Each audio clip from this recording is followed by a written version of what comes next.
A couple of years ago, my family and I were driving to Mexico for a visit. And it was supposed to be a relaxing trip to see my grandfather. We had crossed the border, and for the most part, the drive had been uneventful. We were on a toll road which is usually safer than the freeways when traffic suddenly started to pick up. My dad, driving at the time, noticed some vehicles moving partially over the shoulder to pass slower traffic. One truck caught our attention, a massive 18-wheeler pulling 3 trailers. It was moving painfully slow in the right lane. Dad decided to pass it carefully, staying on the white line and making sure we didn't cross into oncoming traffic. Everything seemed fine until I looked back out the window to take a picture of the sunset. The same truck was right on our tail, flashing high beams, its driver wildly gesturing for us to pull over. My mom started panicking, constantly looking back and urging Dad to move. Traffic in the oncoming lane made it impossible to escape. Then it got worse. My 7-year-old brother, sitting in the back, pointed and screamed the truck was tailgating us aggressively. Horn blaring, driver flipping us off, motioning to pull over. I could feel the panic setting in. We had no real way to fight back, and we were completely exposed on this narrow road. By some miracle, traffic cleared near an exit. Dad took it, finally leaving that truck behind. But about 30 minutes later, we saw it again, roaring past us in the oncoming lane. A small car came over the hill directly in its path, and it almost caused a massive accident. I still get chills thinking about what could have happened if Dad had stopped or slowed down. Mexico, especially certain highways, can be incredibly dangerous if you're in the wrong place at the wrong time. That day, we realized that sometimes danger doesn't announce itself with a warning. Sometimes it hides in plain sight, waiting for the perfect moment to strike. And if you're not careful, it can follow you for miles. We made it safely, but the memory of that truck and its driver's intent still haunts me. I don't know why he targeted us, or what might have happened if traffic hadn't cleared, but I know one thing. I'll never forget the terror of feeling hunted on the open road.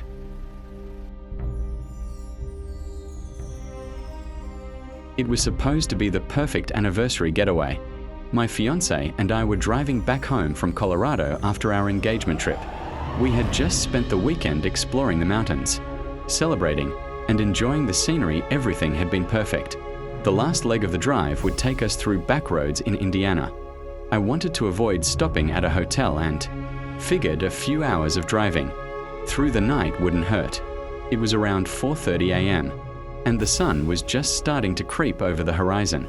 As I navigated a particularly narrow, curvy stretch of road, I noticed a car behind me. At first, I didn't think much of it.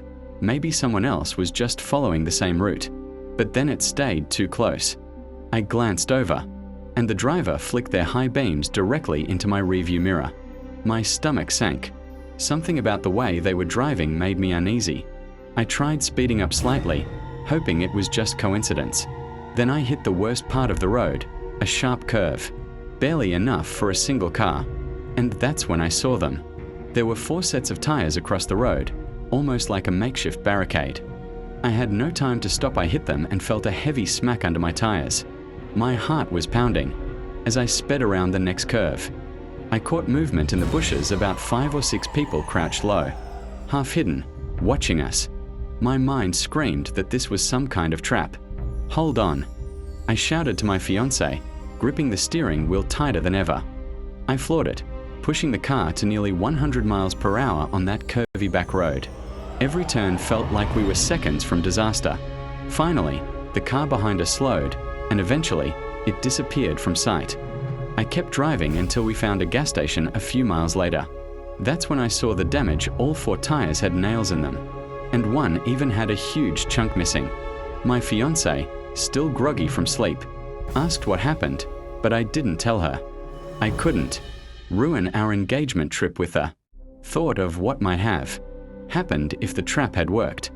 I drove carefully the rest of the way home, constantly glancing at the rearview mirror, convinced that the people lying in wait somewhere back there were still out there.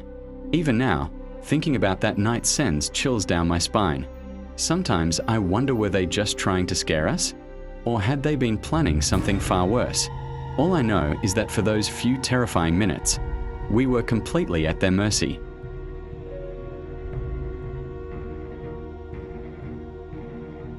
Last summer, my girlfriend and I went on a road trip. We both had a few days off from teaching, and we love exploring the country by car so we can stop at interesting places along the way. On our way back, we stopped at a large truck stop to refuel and use the restroom. It was busy but organized, trucks on one side, cars on the other, a big store in the middle.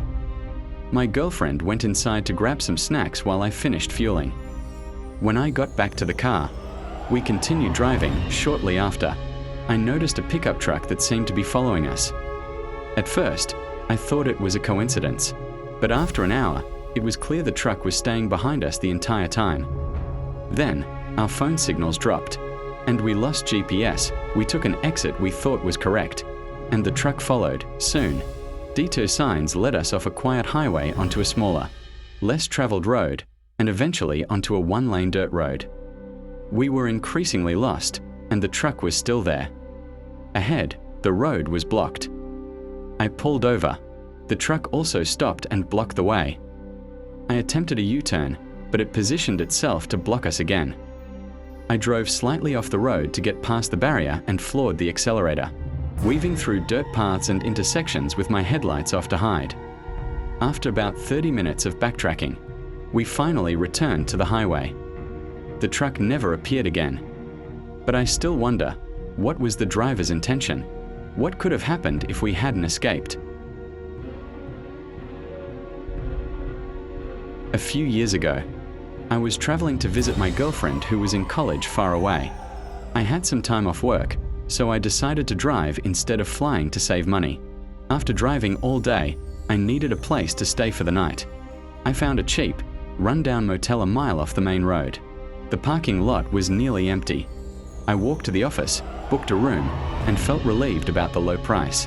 The room was simple: a bed, a small TV, and a bathroom. Not glamorous, but clean enough. No sooner had I laid down to sleep than there was a knock at the door. It immediately felt wrong. I ignored it at first, but the knocking continued. I cautiously peeked through the window and saw a suspicious man outside. He had long hair, a scruffy beard, and looked dirty. He eventually walked away.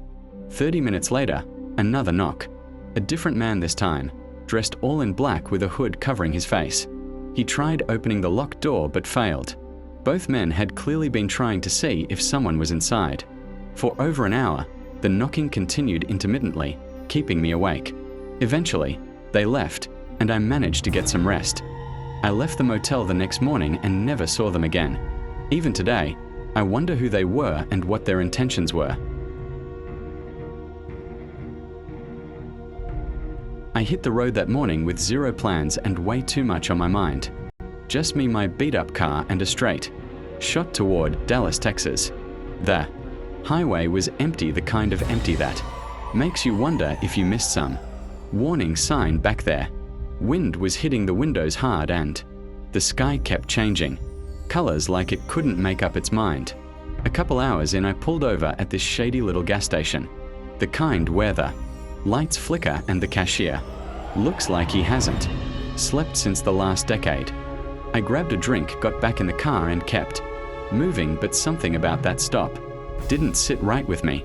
Felt like someone's eyes were on me the whole time.